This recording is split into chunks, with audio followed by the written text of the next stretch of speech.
Hello students, so today we are going to continue with our history chapter number 1, rise of British rule in India. So last जो video था उसमें हमने देखा battle of Plassey के बारे में पढ़ा, बैटल ऑफ बक्सार के बारे में पढ़ा. अब लास्ट पॉइंट हमने देखा था बैटल ऑफ बक्सार में कि ब्रिटिशर्स को 3 स्टेट की दीवानी राइट्स मिल गई थी, बंगाल, बिहार एंड ओडिशा. अब उसके बाद उन्होंने अपना एक्सपांसन कैसे करा वो ये हम आज वीडियो में देखने वाले हैं. सो फर्स्ट पॉइंट है expansion of company rule in India. The English government passed a regulating act in 1773. Regulating act एक कानून पास किया गया था 1773 में. ये इंपॉर्टेंट क्वेश्चन है, फिल इन द ब्लैंक्स या ट्रू और फॉल्स में आ सकता है. सेकेंड है अकॉर्डिंग टू विच, ये पॉलिसी के हिसाब से, according to which the governor of Bengal was made governor general. जो भी बंगाल का गवर्नर बनता उसको गवर्नर जनरल बना दिया गया था. यानी गवर्नर जनरल यानी इंडिया के अंदर जहाँ भी ब्रिटिशर्स का राज था उसका पूरा टोटल कंट्रोल इसके पास रहता. All the trade and political activities of the company way brought under his direct control. और जो गवर्नर जनरल बनता उसकी पूरे ऑल ओवर इंडिया में ब्रिटिशर्स जहाँ भी थे, जिस भी स्टेट पे उनका कंट्रोल था, उनकी ट्रेड की जो बिज़नेस की पॉलिसीज़ थी और पॉलिटिकल जो राजनीतिक एक्टिविटीज़ थी वो सारी डायरेक्ट गवर्नर जनरल के कंट्रोल में आ जाती. The Mumbai Madras government and his councils way brought under him. और मुंबई और मद्रास की जो गवर्नमेंट थी, उनके जो काउंसिलर्स थे, जो एडवाइजर्स थे, वो भी डायरेक्टली गवर्नर जनरल के कंट्रोल में आ गए थे. Thus Warren Hasting became the first governor general of India. और वॉरेन हेस्टिंग को पहला गवर्नर जनरल बनाया गया इंडिया का. ये भी एक इम्पॉर्टेंट क्वेश्चन है, आप पूछा जा सकता है 1 सेंटेंस में, who became the first governor general of India. तो हमारा आंसर होगा वॉरेन हेस्टिंग. 6th पॉइंट पे चलते हैं. ड्यूरिंग हिज टेंचर, उसके टाइम पे, वॉरेन हेस्टिंग के टाइम पे, the first Maratha war and the second Mysore war with Hyder Ali of Mysore was waged. अब उसी के टाइम पे, वॉरेन हेस्टिंग के टाइम पे 2 बड़े युद्ध लड़े गए.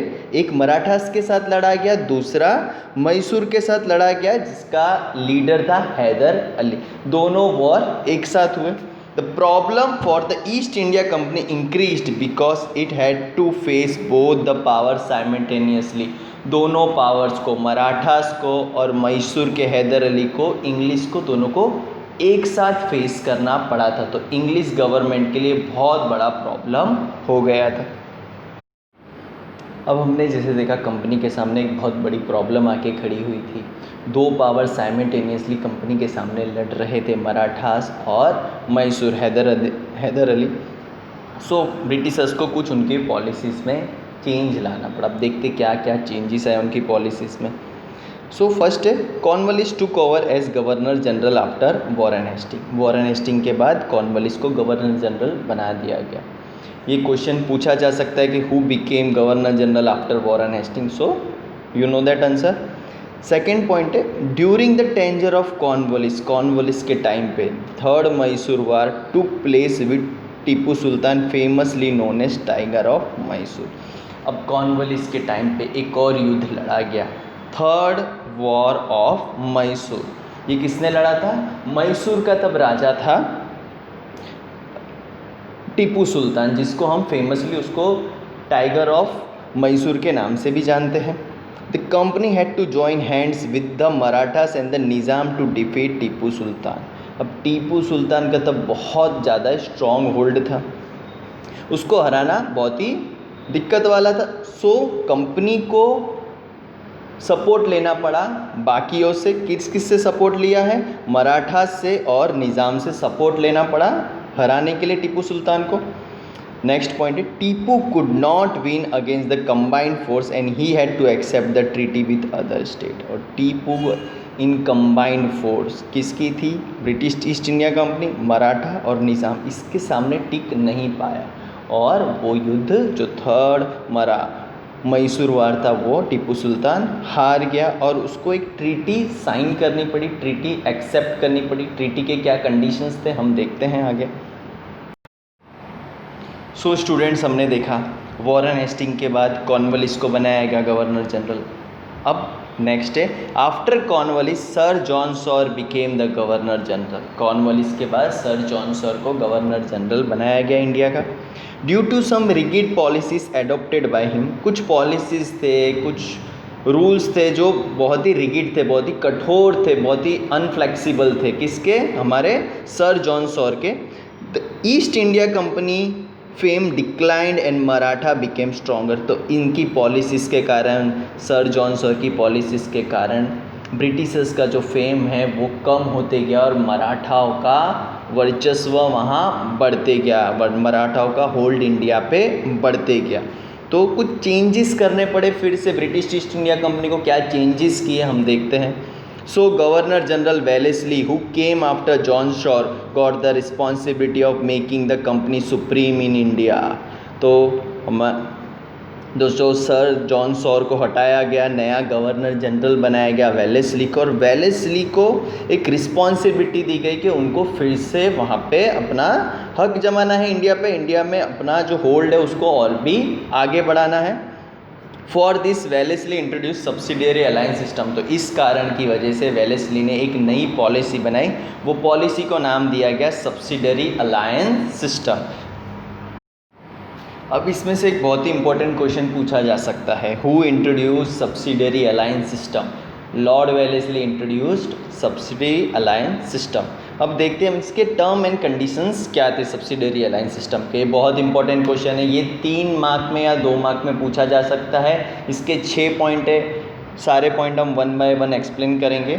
सो फर्स्ट पॉइंट है, the army trained by East India company government will be provided to the state that accept the system. ये सिस्टम को, सब्सिडियरी अलायंस सिस्टम को जो भी एक्सेप्ट करता है उसको आर्मी मिलेगी। किसकी? ईस्ट इंडिया कंपनी की, जो ईस्ट इंडिया कंपनी के अंडर ट्रेन हुई है।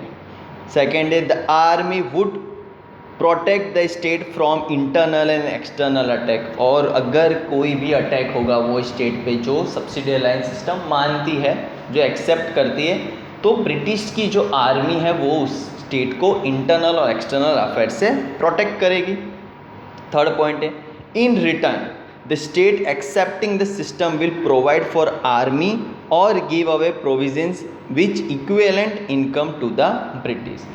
अब इसके रिटर्न में जो भी एक्सेप्ट कर रहा है, जो भी एक्सेप्ट कर रहा है उसके रिटर्न में कुछ देना पड़ेगा ब्रिटिश ईस्ट इंडिया कंपनी को। तो क्या देना है? The state accepting the system will provide for army. Army का जो भी खर्च होगा वो राजा को उठाना पड़ेगा जो ये सब्सिडियरी अलायंस सिस्टम मानता है। या अगर तुम खर्च नहीं उठाते हो तो कुछ ऐसे प्रोविजंस या ऐसी टेरिटरी देनी पड़ेगी जहाँ की जो रेवेन्यू है वो इक्विवेलेंट है उतने खर्च की। तो जो ब्रिटिशर्स है डायरेक्टली उनसे, वो गांव से या वो जगह से डायरेक्टली वो वहाँ से रेवेन्यू कलेक्ट कर सके। Okay, so next point, without the permission of the company the state will not wage war और sign treaty with other state. ये भी बहुत इंपॉर्टेंट पॉइंट है। ब्रिटिशर्स की ईस्ट इंडिया कंपनी के परमिशन के बिना कोई भी स्टेट जो सब्सिडियरी अलायंस सिस्टम के अंडर आता है वो ना दूसरे स्टेट पे वॉर डिक्लेयर कर सकता है और ना ही कोई ट्रीटी साइन कर सकता है। ट्रीटी साइन करना हो, वॉर डिक्लेयर करना हो, कोई भी बड़ा डिसीजन लेना हो तो ब्रिटिश ईस्ट इंडिया कंपनी के परमिशन के बिना वो लोग नहीं ले सकते थे।